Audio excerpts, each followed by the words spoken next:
This is the Illinois Nutrient Loss Reduction Podcast, Episode 3, How to Chip Away at Nitrogen Runoff. I'm University of Illinois Extension's Todd Gleason.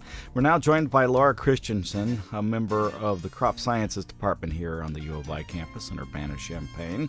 She's been working with bioreactors. I asked her just exactly what one might be. A bioreactor, sometimes known as a denitrifying bioreactor or sometimes a wood chip bioreactor, is most simply described as a trench filled with wood chips that you route your tile drainage through. Now, inside this trench on the wood chips, there's good natural bacteria called denitrifying bacteria that are able to convert the nitrate in the water as the water flows by them to harmless nitrogen gas. Now, these little denitrifying bacteria, the process they're doing is actually the process of denitrification. And denitrification is a natural part of the nitrogen cycle that happens in our soils all around us every day. So inside a bioreactor, we're providing these little denitrifying bacteria, these natural bacteria, an extra food source because we're giving them extra carbon in the wood chips. Because these bacteria are the ones cleaning the water, cleaning the nitrate out of the water, it's called a biological process or a biological water cleaning process. And that's, in fact, where we get the name bioreactor. A couple of things about the bioreactor, because I've seen them put in. They're usually right before the exit of the tile into whatever drainage system it's going to. So by about the time it comes out at the end, why do we put it there, and does it not back up everything into the rest of the field? No, so that's a good point. Bioreactors are considered an edge of field practice. That's how we talk about them because they typically are at the edge of field by the tile outlet. However, bioreactors can also be somewhat in the middle of a tile system. If you have a main linking two fields together, you could put a bioreactor in kind of a grassed way or a driveway. So they don't necessarily have to be right by the outlet, but we do call them an edge of field practice. Now, an important part of the design so that we don't back up tile drainage water is a bypass flow pipe. So every bioreactor has a bypass flow pipe as a part of the design so that during times of the year when we have a lot of drainage water occurring, like in the spring or after a big rainfall event, we don't want to back that drainage water up in the field. So this bypass flow pipe allows some of the water to bypass the bioreactor. From a drainage perspective, this is really important, again, because we don't want to reduce drainage capacity in the field. Tile drainage systems are expensive and important, and so that's an important part of the design. But of course, from a water quality perspective, any water that bypasses the bioreactor doesn't get treated. And so with our research, we're looking at ways to change the design of the bioreactor so that we're treating as much water as possible in the bioreactor, even during those high flow times. But we also know that we're not backing up drainage water. How's a bioreactor made? And by that, I mean, what medium do you put in it, and how does that work? We always recommend wood chips. That's the standard medium or fill material that we put in a bioreactor. Again, it comes back to the organic carbon. We just want to have organic carbon. That's the food for these denitrifying bacteria. So like you said, you could use anything that has organic carbon in it. Corn cobs, walnut shells, newspaper. Lots of people have tried lots of different things. But we've settled on wood chips because around the world, you can get a fairly consistent wood chip product. So when I talk with my colleagues in Australia or Europe, we can talk about wood chips and all be fairly consistent with what we're talking about. Now, one of the common questions about wood chips, well, does the kind of wood chip matter? That's one of the most common questions we get. And the answer to that is yes and no. Hardwood versus softwood wood chips perform about the same in terms of nitrate removal. So we're not real picky on if you're using a hardwood chip or a softwood chip. What does matter is the size and the shape of the chip. We're looking very much for a wood chip, not mulch, not sawdust, not shredded woody material, not wood chips with a bunch of twigs or leaves.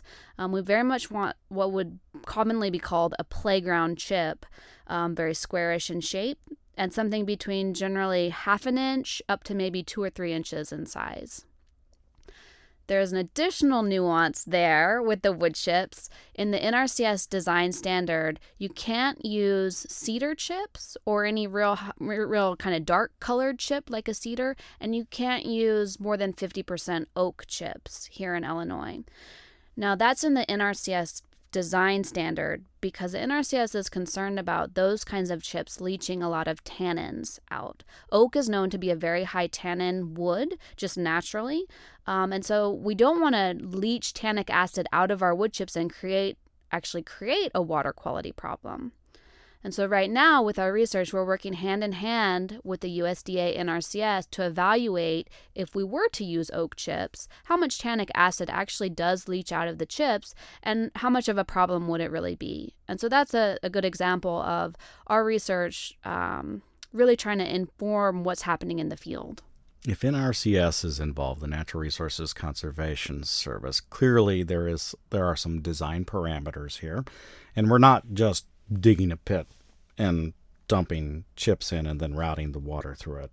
Is it covered, or are there design parameters around it? The USDA NRCS Natural Resources Conservation Service, as you mentioned, does have a federal conservation practice standard that gives guidance on how to design these. Now, there's criteria about how much flow you need to try to treat from a certain drainage system, and other criteria like that. Obviously, we talked about the wood chips.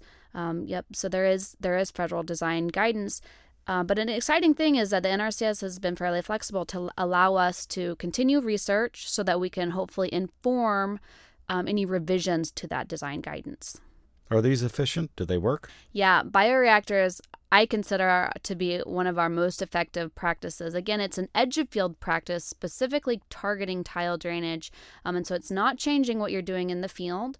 It's there at the edge of the field catching the nitrate. Here in Illinois, we rate bioreactors at 25% effective. So in other words, a bioreactor would remove about a quarter of the nitrate that would otherwise go downstream. I feel like that number is a little low, which is where our research comes in. We want bioreactors to be working more efficiently so they can be more cost effective and be a relatively farmer-friendly practice. Hey, thanks so much. Thank you, Todd. Laura Christensen works for the Department of Crop Sciences here on the Urbana-Champaign campus of the University of Illinois. Her research has been focusing on bioreactors and how they can help to remove the nutrient load in tile lines at the edge of a field. If you're interested in this practice, you can contact University of Illinois Extension to find out more details about how to implement a bioreactor. Haley Haverback is here. She tells us there is funding available to help offset the construction cost. One of the options would be the Environmental Quality Incentives Program, or EQIP, through NRCS. And so for FY 2018, payment rates will vary between $35 and $45 per cubic yard of carbon, depending on the type of wood chip bioreactor being installed. So specifically, that depends on whether the trench is capped with a soil cover. And then another funding alternative would be the Partners for Conservation, PFC program, run through the Illinois Department of Ag through the local soil and water conservation districts. And under the state cost share, the soil water conservation districts will cover about 75% of the cost, or around $47 per cubic yard. And then also, my advice to be anybody, if you found any of this information really compelling and you want to look into putting one of these practices on your own farm, just head over to the local soil and water conservation district and they can help you out with different funding options and maybe even some local watershed programs. Haley Haverback is with University of Illinois Extension. You've been listening to the Illinois Nutrient Loss Reduction Podcast. I'm Todd Gleason.